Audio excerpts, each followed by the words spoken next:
internal cohesion and position the APC for future political engagement in the state. Governor's Office correspondent Yusuf Ganiyu report.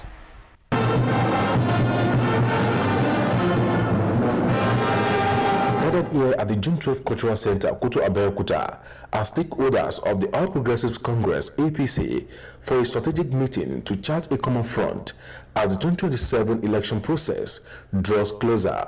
In his remarks, Governor Dapo Abiodun said the meeting is aimed at strengthening internal cohesion and position the APC for future political engagement in the states. Let us remain worthy ambassadors of our great party, the APC. Let us continue to set the standard for leadership, responsibility, and service. While our opponents remain distracted, let us stay focused. Let us stay disciplined. Let us be result-driven. Let us continue to demonstrate what genuine progress looks like in Ogun State through tangible, people-oriented achievements and not empty rhetorics. Let us continue to show that APC is a party of action, vision, and dependable delivery.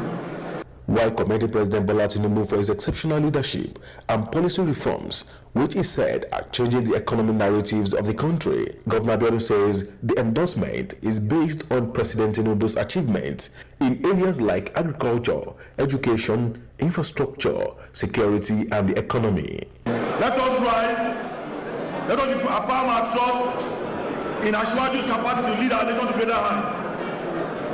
It is both befitting, both strategic, that we endorse him for another term of 4 years, extending his mandate till the year 2031, so that the ongoing transformation of our country may be consolidated and sustained. Former governor of the state, Chief Olusegun Oshoba, appeals to all members of the party to ensure unity among them.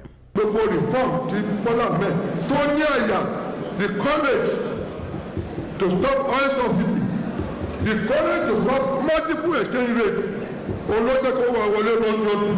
No state is owing salary anymore.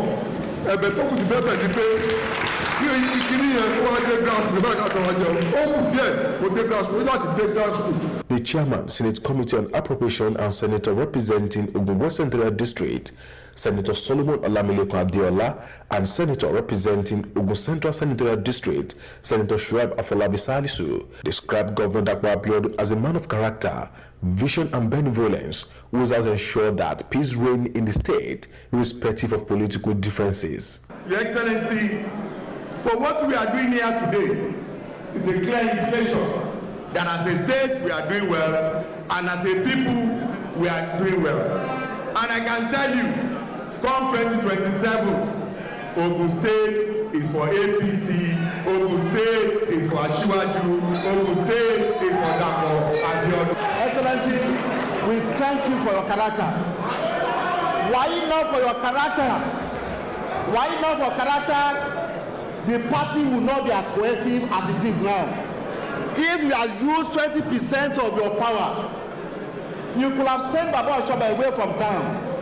You could have been fighting your deputy governor. You could have been bringing down on the party chairman. Like Abiodun, we are grateful. Minister of State for Health and Social Welfare, Dr. Isiaq Adekunle Salako, and his counterpart in the Ministry of Communications, Innovation and Digital Economy, Bosun Tijani, commended Governor Dapo Abiodun for embarking on the construction of the Gateway International Airport, which is now regarded as a reference point in the country.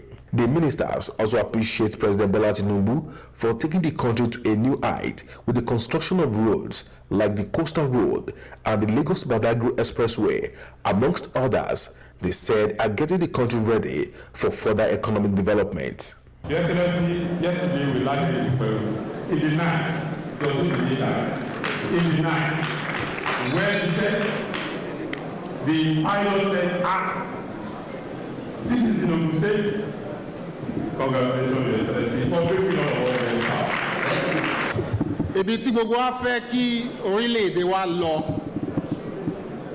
àwọn leader kan lè gbé wa débẹ̀, àwọn tó máa di etí wọn, tó máa focus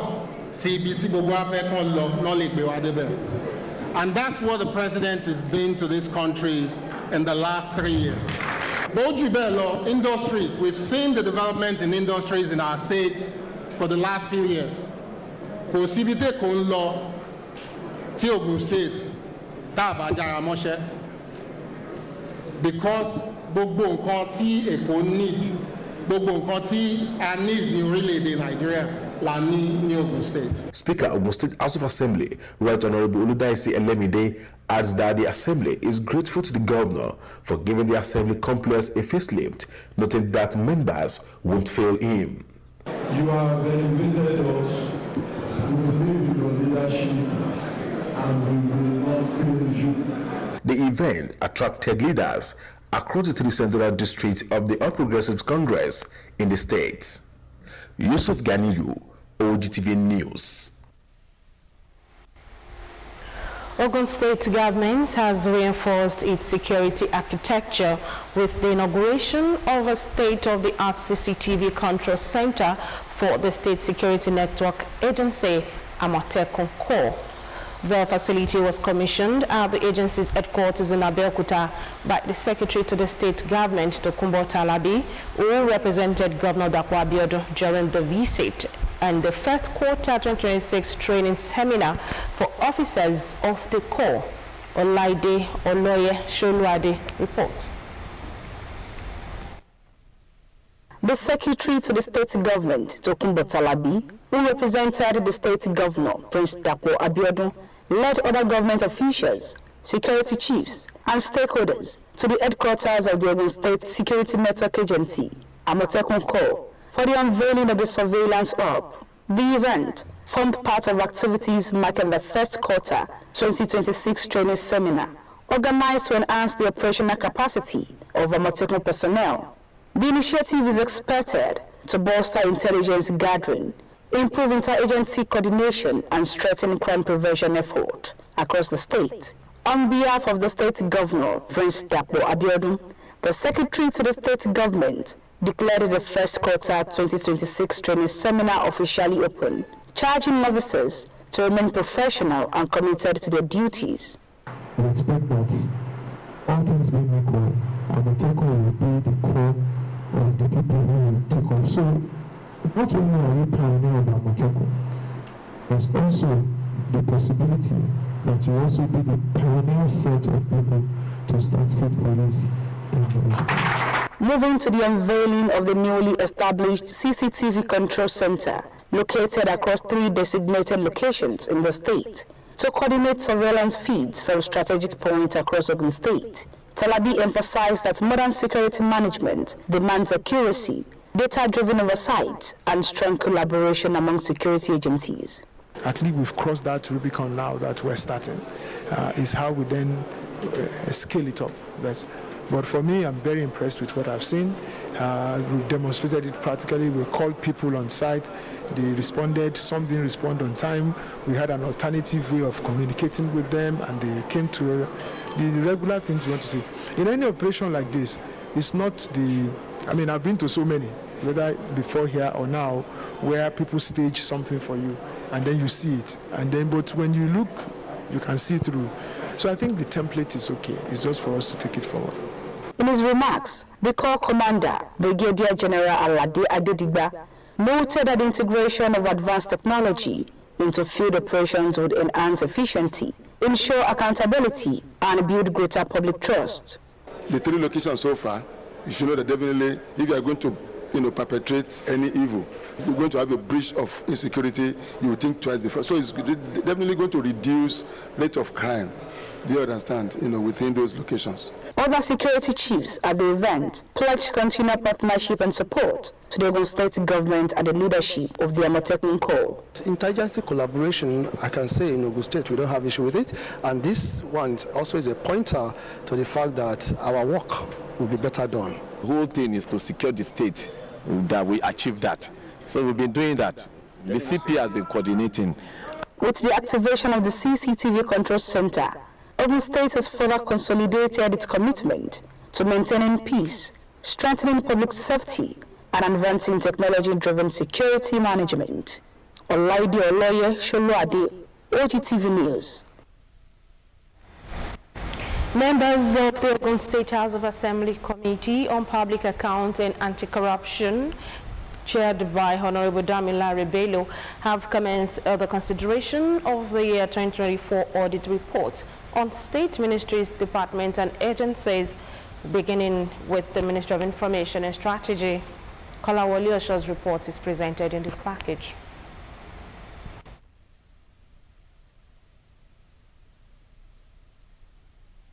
Chairman House Committee on Public Account and Anti-Corruption (PAC), Honorable Damilare Bello, in his opening remarks at the commencement of the consideration of the year 2024 audit report on state ministries, departments and agencies, described the exercise as part of a vital legislative oversight aimed at strengthening transparency, accountability and prudent management of public resources for the benefit of the people of the state.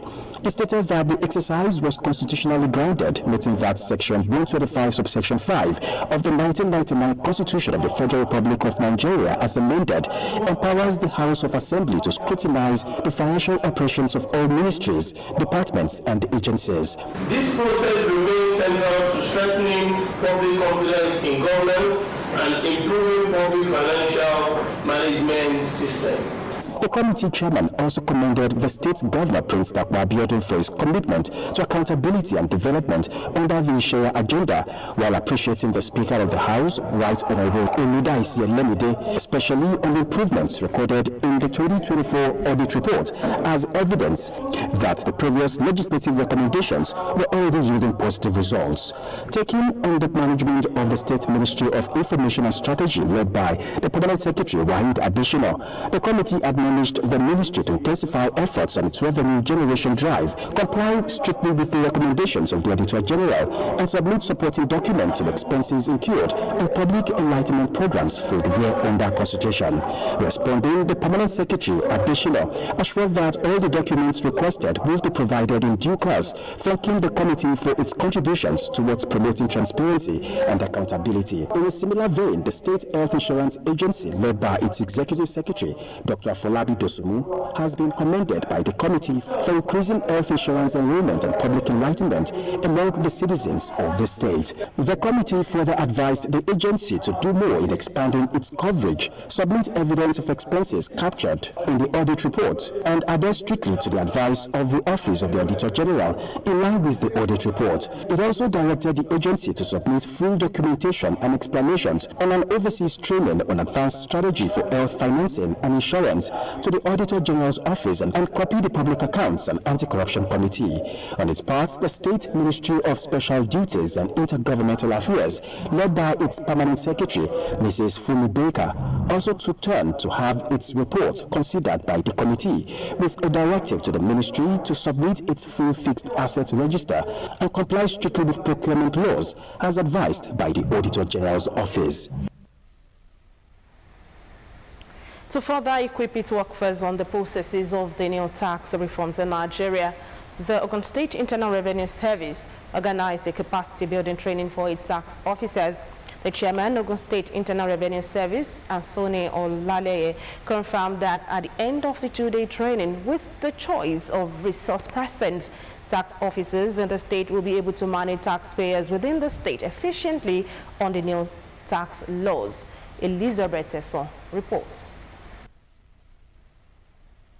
The 2025-2026 Nigerian tax reforms introduced a modernized, consolidated framework aimed at simplifying compliance, increasing efficiency, and broadening the tax base. Key changes were effective in January 1, 2026, and they include a 7.5% VAT rate, mandatory e-invoicing, updated personal income tax bands of 0 to 25%, increased capital gain tax of 30%, and new form 4% development levies for big companies. To align with the campaign and equip its workforce on new tax reforms, it is imperative to bring the workers up to speed. Hence the 2-day capacity building by the Ogun State Internal Revenue Service with the theme Navigating the New Tax Reforms for Tax Officers in the State. The chairman of Ogun State Internal Revenue Service, Anthony Olale, said apart from upscaling workers' capacity, the training will also correct misconceptions surrounding the introduction of tax reforms in the country. Low-income earners should be thinking of what they are going to do with more money that they will have, unlike in the past. And also for the tax regulators, for them to see that they are on top of the game to prepare themselves with relevant sections of the law. And that's why we decided to take this 2 days event so that we can go through it technically, and we have invited somebody who is a member of the presidential committee itself that did the tax reform bill, who is also involved in the implementation. One of the resource persons who spoke with OGTV News notes that the recent enacted Nigerian tax law mark a significant milestone in the country's fiscal reform agenda. In reality, the tax law is there to entrench the social contract between the citizens and the government. The citizens are paying their taxes, and the government will ensure that the taxpayers' fund is actually being put to use. And at the end of every year, they give account of what those funds are actually put to use for. Some of the tax officers were full of confidence, saying with the training, they are better enlightened to implement the tax reforms. The facilitators did a good job. It simplifies the law and make it very, very easy for us to understand. So with the knowledge that we have acquired on the first session, we are better off, especially when it comes to the assessments of taxpayer in line with the new tax law. Can't give what you don't have. And that is what we are doing, because we need to let our staff be well grounded in order to disseminate information to the people outside, so that they will be able to know the right tax to be paid and what to be done in order to comply to the taxes. The Ogun State Internal Revenue Service assured every business owner in the state of synergy and the process of the new tax reforms towards the economic development of the state and the nation at large. Elizabeth Esson, OGTV News. Grassroots development took center stage in Ijebu Northeast local government area as the council chairman, Honorable Folusho Badejo, inaugurates key projects aimed at boosting commerce and improving living standards in the area. The project, which included newly constructed lockup shops and a potable water facility, are part of the administration's drive to stimulate economic activities and ensure that residents enjoy the dividends of democracy. Our reporter, Taiwo, has the details. Towards improving commerce and trade in the Ijebu Northeast local government area, the council chairman, Honorable Folusho Badejo, inaugurates 14 newly constructed lock-up shops in Erunwo, built at the heart of the town. The shops sit on lands that formerly served as the main market square, repositioned to revive business activities and enhance the economic landscape of the community. The chairman also inaugurated a water project designed to serve residents of Erunwo and neighboring communities, further underlining the administration's commitment to people-oriented projects. The projects were among several initiatives embarked upon and completed by Badejo administration within a short period. Monarchs, community leaders, traders, residents, and local government officials converged on the venue to witness the inauguration.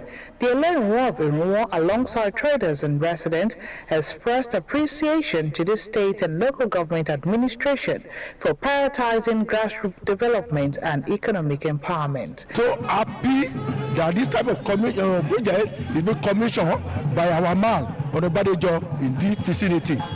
This project will have the development, trade of this community. We love the project. May the Lord bless the chairman for us. This place used to be an open market. We thank him for this initiative. Speaking after the inauguration, Honorable Badejo reiterates his administration's resolve to revamp the local economy and improve the business environment, particularly within Erunwo market. He assures residents of Ijebu Northeast local government area of more impactful developmental projects. Yes, we've assured them that we are going to give them more dividends of democracy. We are going to open roads like we've been doing. We are going to give them quality education. We also make sure that we give them, a very clean environment. Prayers are later offered for sustained peace, growth and development of the local government area.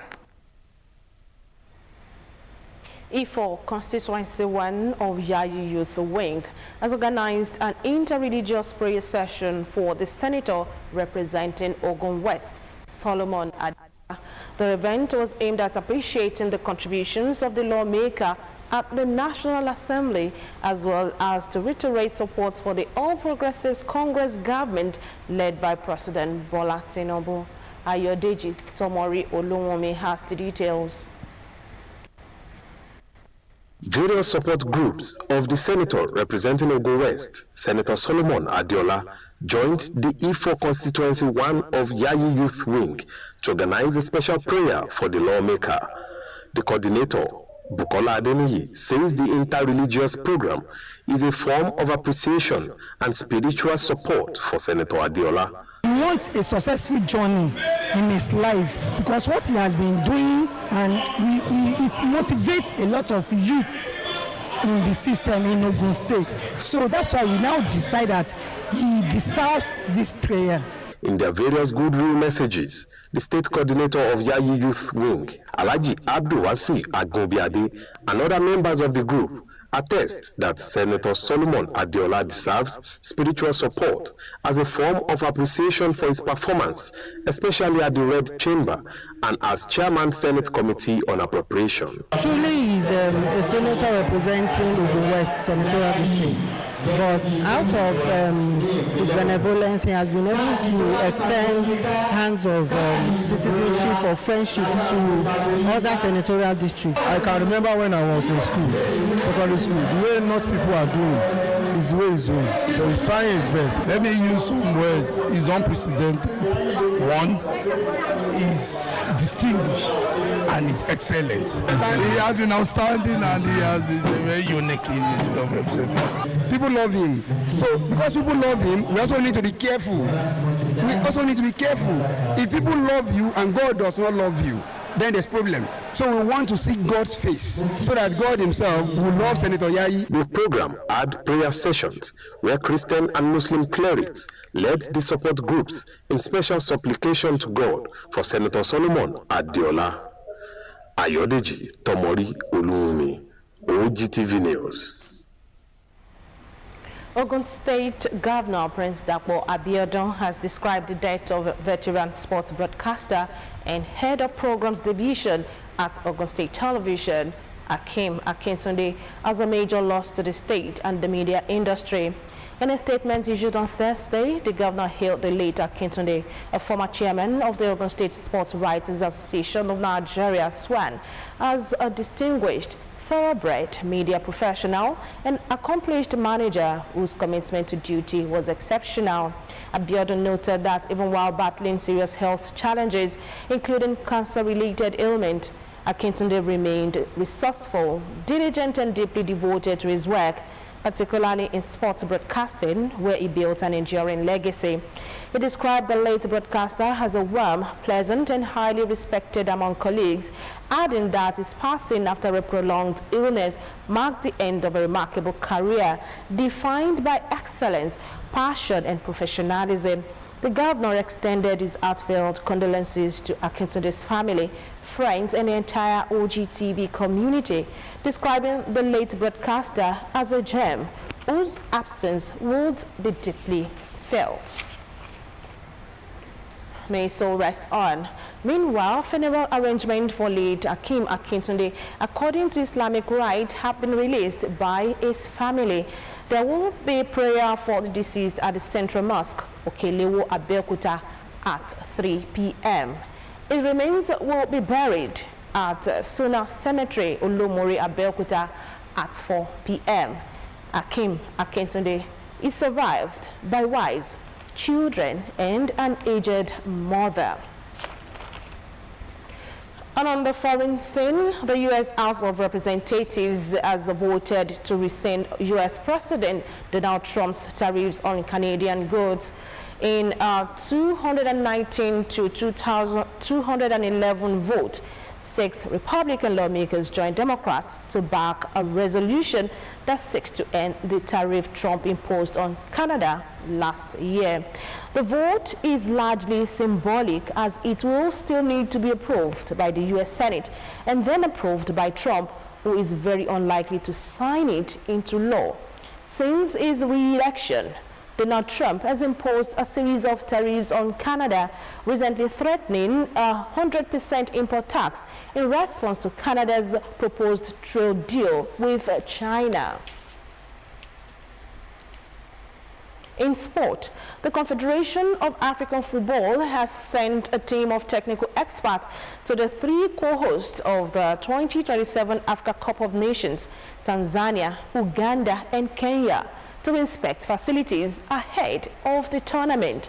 Tanzania, Uganda, and Kenya won the bid to host the next edition of the tournament, tagged Pamoja 2027, ahead of a joint bid by Nigeria and the Benin Republic.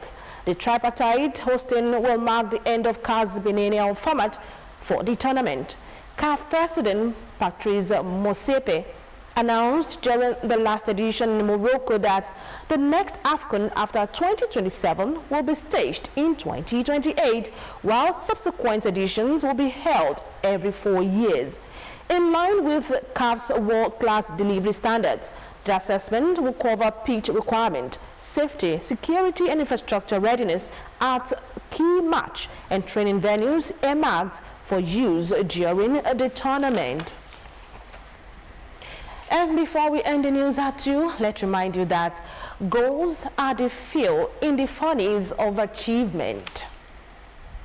And now we have come to the end of the news at 2. Many thanks for being there. Enjoy the rest of your day. Bye for now.